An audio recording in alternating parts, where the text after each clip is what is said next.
ನಮಸ್ತೆ ಮೇಡಮ್ ಅವರೇ, ನಾನು ಪೀಣ್ಯ ಸೆಕೆಂಡ್ ಸ್ಟೇಜಲ್ಲಿ ಕೆಲಸಕ್ಕೆ ಹೋಗ್ತಾ ಇದ್ದೆ. ನನಗೆ ಸುನೀಲ್ ಅವರು ಟೈಲರ್ ಮಿಷಿನ್ ಕೊಡ್ತೀನಿ ಅಂತ ಅವ್ರ ಕಡೆಯಿಂದ ವಿಷಯ ಗೊತ್ತಾಯಿತು. ನನಗೆ ಟೈಲರ್ ಮಿಷಿನ್ ಕೊಟ್ಟರೆ ತುಂಬ ಒಳ್ಳೆಯದಾಗುತ್ತೆ. ನನಗೆ ಬಂದು ನಾನು ಎಡಗಾಲು ಹ್ಯಾಂಡಿಕ್ಯಾಪ್ಟು.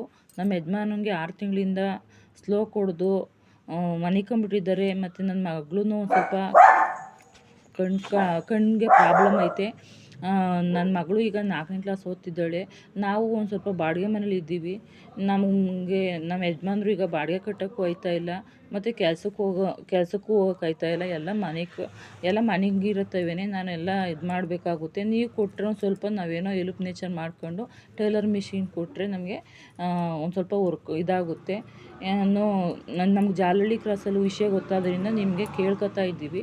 ಟೈಲರ್ ಮಿಷಿನ್ ಕೊಟ್ಟರೆ ತುಂಬ ಒಳ್ಳೆಯದಾಗುತ್ತೆ. ನಾವು ತುಂಬ ಬಡ ಕುಟುಂಬದಲ್ಲೇ ಇದ್ದೀವಿ. ನಮ್ಮ ಅಪ್ಪ ಅಮ್ಮನೂ ಹೆಲ್ಪ್ ನೇಚರ್ ಏನೂ ಇಲ್ಲ. ನಮ್ಮ ಅಪ್ಪ ಅಮ್ಮ ಇದ್ರೂ ಸತ್ತಂಗೆ ಇದ್ದಾರೆ. ಅವ್ರ ಅಪ್ಪ ಅಮ್ಮನೂ ಇಲ್ಲ, ಯಜಮಾನ್ರ ಅಪ್ಪ ಅಮ್ಮನೂ, ನಮ್ಮ ಅತ್ತೆ ಮಾವನೂ ಇಲ್ಲ. ಅವ್ರ ಕಡೆಯಿಂದನೂ ಏನೂ ಇಲ್ಲ ಮೇಡಮ್ರೆ. ನೀವು ಕೊಟ್ಟರೆ ಒಂದು ಸ್ವಲ್ಪ ತುಂಬ ಸಹಾಯ ಆಗುತ್ತೆ ಅಂತ ನಾನು ಕೇಳ್ಕೊತಾ ಇದ್ದೀನಿ.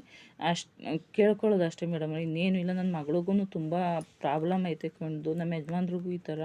ನನಗೆ ಎಡಗಾಲು. ನನಗೆ ಟೈಲರ್ ಮಿಷಿನಲ್ಲಿ ಸ್ವಲ್ಪ ಬರುತ್ತೆ.